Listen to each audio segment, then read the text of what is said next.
Hey, it's Marc-Albert. How you doing today? Welcome back. Woohoo! Alright, so if you're new here, I make videos about photography, filmmaking, content creation, and all that good stuff. So my hope is by the end of each video is that you learn something valuable and be encouraged to create daily. So today's video is going to be the second part of the 2 golden rules that you need to master to be golden with your photograph and videograph. As you probably already figured it out by now, we are covering composition.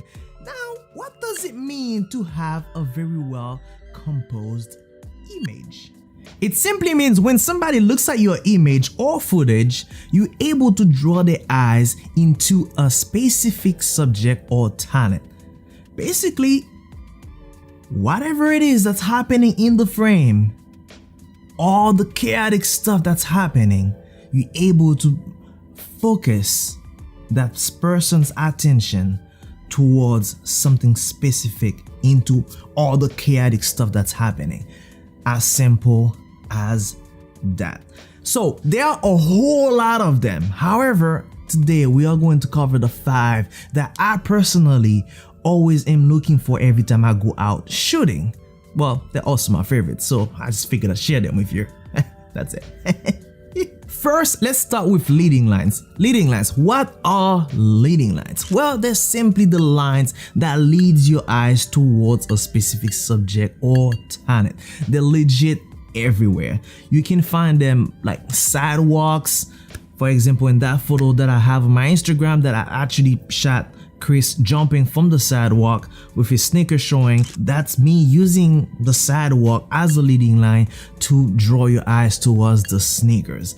As well as just like my friend Tommy over here that's standing by the wall, I use those nice brick, good looking brick, kind of a little bit dirty a little bit, but still all of that draw your eyes to that. And even that photo that I took of myself over that bridge, that you can see all the lines happening right over there. So those are leading lines. And next we have depth, also known as bokeh. They literally even have it featured on the new iPhone. It's just a simple thing. Don't ask. Anyway, what does it mean? It simply means separating the subject from the foreground or background or even both. Having it both is just a super creative way, and you know, there's so many examples I can just show you, like that photo right there, that one, and that one. I mean, whew, beautiful, isn't it? And then we have rule of third. So it is basically when you divide the frame in 3 equal parts, both vertically and horizontally, and you place your subject on one of the intersected parts. It is extremely popular in Hollywood movies as well as some interviews, and you can also incorporate that in your photos as well.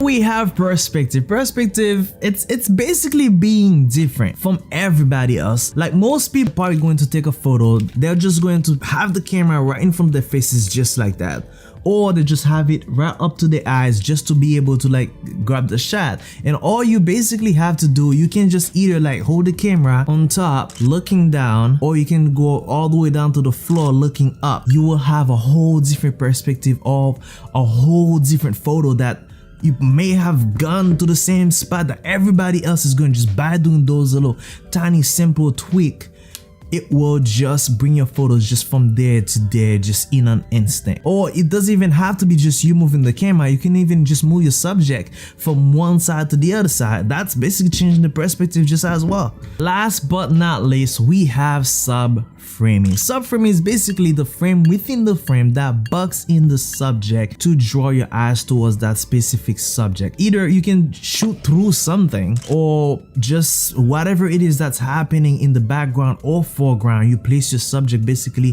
somewhat in between, like this one and that one as well. So yeah, so if you like this video, make sure to give it a like, share, and subscribe if you aren't already, and I will see you in the next one. Peace.